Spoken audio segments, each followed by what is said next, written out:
Welcome to the gritty world of hip-hop, where beats, bars, and beefs reign supreme.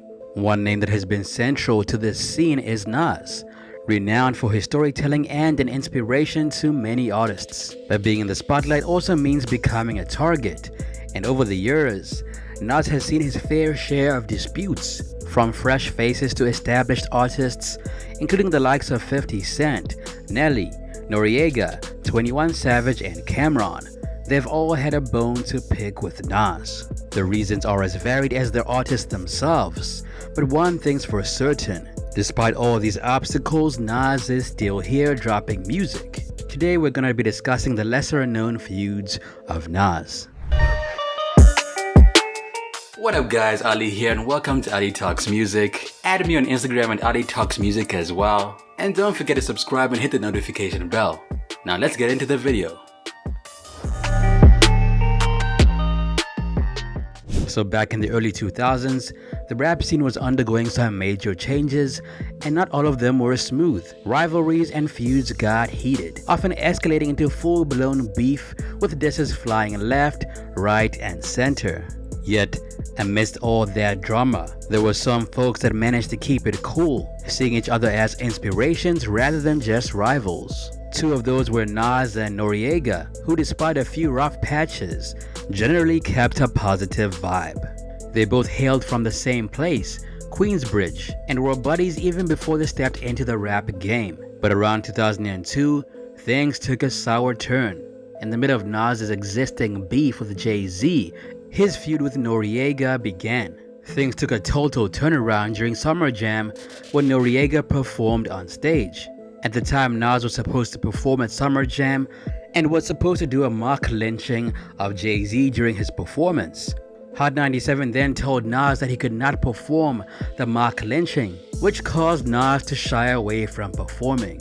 On the night of Summer Jam, Nas went on radio and said the following: "I'm here to let my people know why I am not at the Summer Jam. I've been bamboozled, hoodwinked, and the whole nine.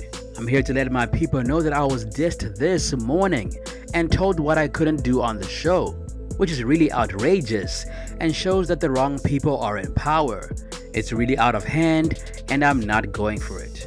Soon, Nas called out a few other rappers in the rap game, including Noriega. Nas mentioned a bunch of names, but when it comes to Noriega, Nas's main dispute was that Noriega did not have good lyrics. Nas said the following: "Y'all brothers gotta start rapping about something that's real. My man Nori, I love you Nori, but step your rap game up, man." I was told and begged to do the Summer Jam. I was begged to come to Hot 97 because I had a hot new record that nobody wanted to support except for the streets.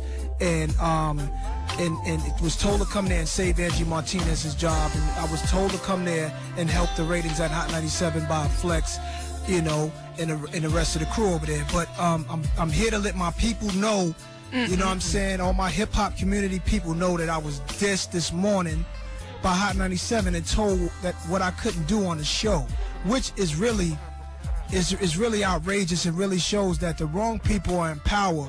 You know, his hip-hop thing comes from the streets. We need our freedom. If y'all ain't gonna go for this fight for y'all freedom, y'all gonna be like them sucker artists that just go up to the radio station and kiss ASS just to get some airtime, or just suck Flex or suck Clue in them, trying to get on their best side so they can play your record.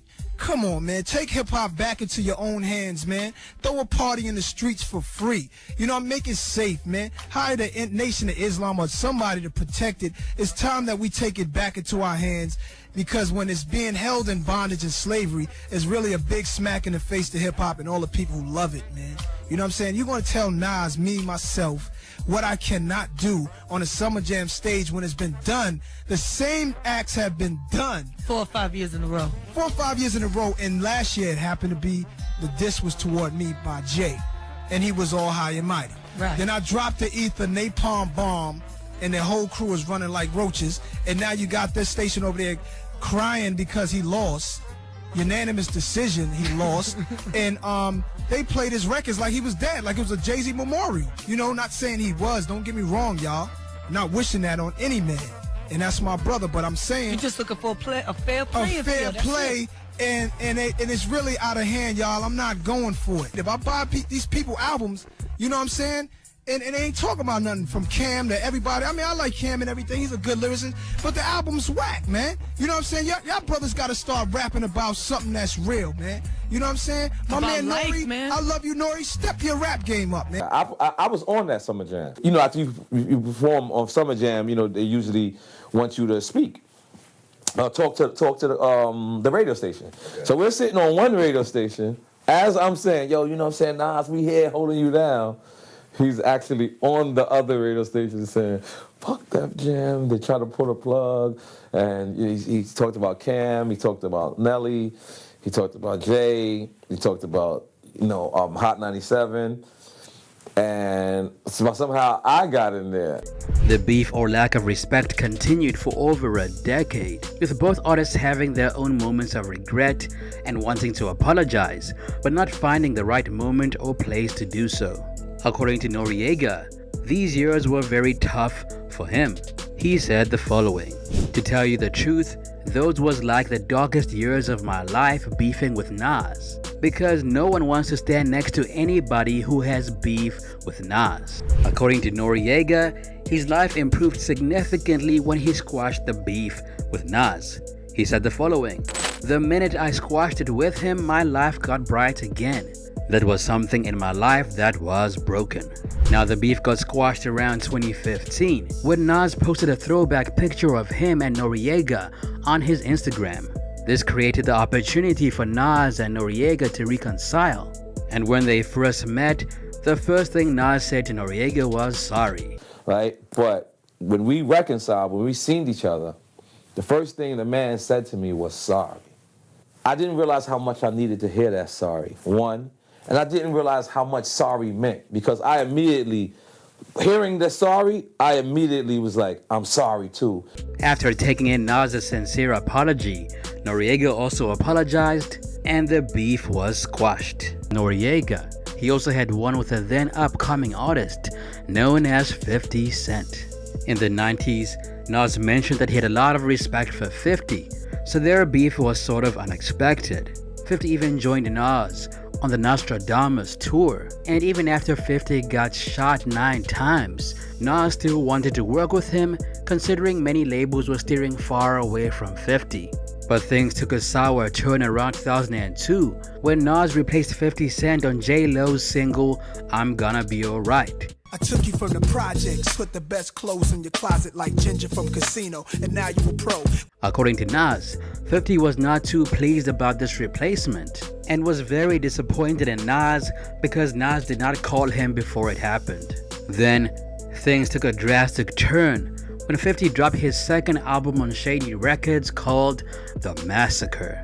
At this point, 50 was well known for his many rivalries. He had beef with Ja Rule, and his beef with the game had just begun. But on The Massacre, 50 also took aim at Nas on the song Piggy Bank. Khalees said a milkshake, bring all the boys to the yard. Then Nas went and tattooed the bitch on his arm. At the time, Nas and Khalees were romantically involved, and 50 took aim at Nas for allegedly getting a tattoo of Khalees on his arm.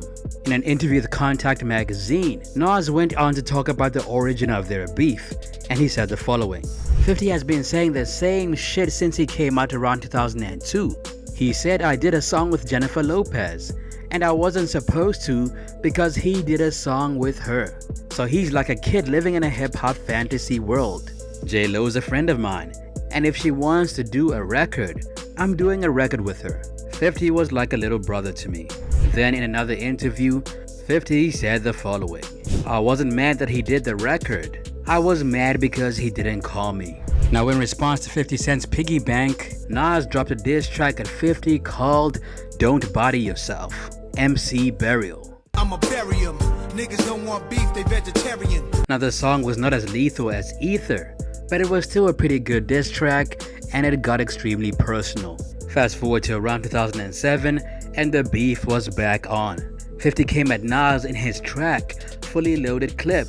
My Nas was telling Khalees I love you, boo. I was shining my 9, you know how I do. And Nas fired back in his song Queens Get the Money from his album Untitled. Now that's 50 porch monkeys ate up at the same time. At this point, it seemed like Nas and 50 were going to beef forever. But in a shocking turn of events, during Nas's performance at Hot 97 Summer Jam in 2014, I got that forever sound, cause I'm a forever grind. 16 in the 9, dead nigga fuck with mine. he brought out 50 Cent and they performed together, seemingly squashing their beef for good. From then on, Nas and 50 went on to praise each other in interviews. And fast forward to this year, 50 revealed that he would be doing a song with Nas, which brings their story full circle. Now, 1 year before Nas and 50 was set to collaborate, Nas had another beef brewing, this time with 21 Savage. Around this time period, 21 Savage went on Clubhouse and spoke about Nas. There's a long history of newer rappers in the game disrespecting older artists, and this time was no different. 21 Savage said the following: "I don't feel like he's relevant. I just feel like he got a loyal fan base. He still makes good music." What y'all saying relevant though? I don't feel like he's relevant. I just feel like he got. None of them are relevant. Man, I don't feel like Outkast, Nas is relevant. Coogee Rap and Kane dropped the project and that shit was ass. Hold on. Who said none of them are One relevant? mic, one mic, one mic, Nas not please, one relevant, mic, 21? please. That's how we said it. One mic. No, No, he's not. He's not relevant. He just has a I'll be right loyal back, ass y'all. fan base. Thank He you. just has a loyal fan base and he still make good ass music. But They don't like have a core fan base, relevant. bro? What? Now, after saying what he had to say about Nas, 21 Savage received a lot of backlash from social media. People felt like he was disrespecting a legend, so 21 Savage went on to clarify his statements. And he said the following: "I would never disrespect Nas or any legend that paved the way for me. Y'all trying to take stuff and run with it." After this, rappers such as Kodak Black and Fabio Foreign defended Nas. It got to a point where not that many people were in 21 Savage's corner. Then, about 2 weeks later, Nas and 21 Savage dropped a collab track called One Mic, One Gun, effectively putting an end to their beef. When you turn a legend, no such thing as relevance. They must have forgot that I'm a new rapper that got integrity. This song came out of nowhere and let it be known that 21 Savage had no issues with Nas. On the song, 21 Savage went on to address his previous statements about Nas. He also gave props to Nas's King Disease series and also claimed that he was about to follow in Nas's footsteps and build generational wealth. On the other hand, Nas went on to prove why he's still respected in the rap game and dropped countless bars about his status in the current rap climate. This song was very important for 21 Savage because not only did he collaborate with a legend, but he also proved that he was able to grow and move on from his past mistakes. There was a time when people did not take 21 Savage very seriously, but as of late, it seems like he's moving towards legendary status himself. In essence, in the world of rap, there's always some kind of rivalry happening. Sometimes these rivalries pop out of the blue, and sometimes they're based on misunderstandings. But this is just part of the rap industry. These battles add a unique twist and help shape rap into its own special culture. Not all of these rivalries last forever. Some fizzle out quickly. Nas and Noriega eventually settled their differences, but at the end of the day it was a very weak beef, as Noriega was simply collateral damage in Nas's beef against Jay-Z. Nas's beef with 50 Cent was more personal. Nas helped put 50 on, took him on tour, and after everything he did for him, 50 went on to diss him and his wife. If we're talking about straight up diss tracks, Nas's tracks were more superior than 50's. But because 50 was such a huge artist back in the day, those diss tracks did nothing to his career. Eventually the pair moved on, and they are now on great terms. As far as Nas and 21 Savage go, it was a simple case of a new rapper coming into the game and dissing a legend that came before him. After getting severe backlash and realizing his mistakes, 21 Savage manned up, leaving his childish statements behind. At the end of the day, Nas has already proved himself. He has already gone down as one of the best to ever do it. And even if these new rappers cannot see that, the public will remind them of this the moment they say anything negative about Nas.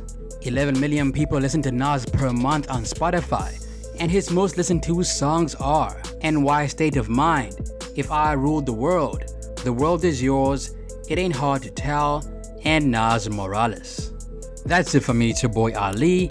New video dropping soon.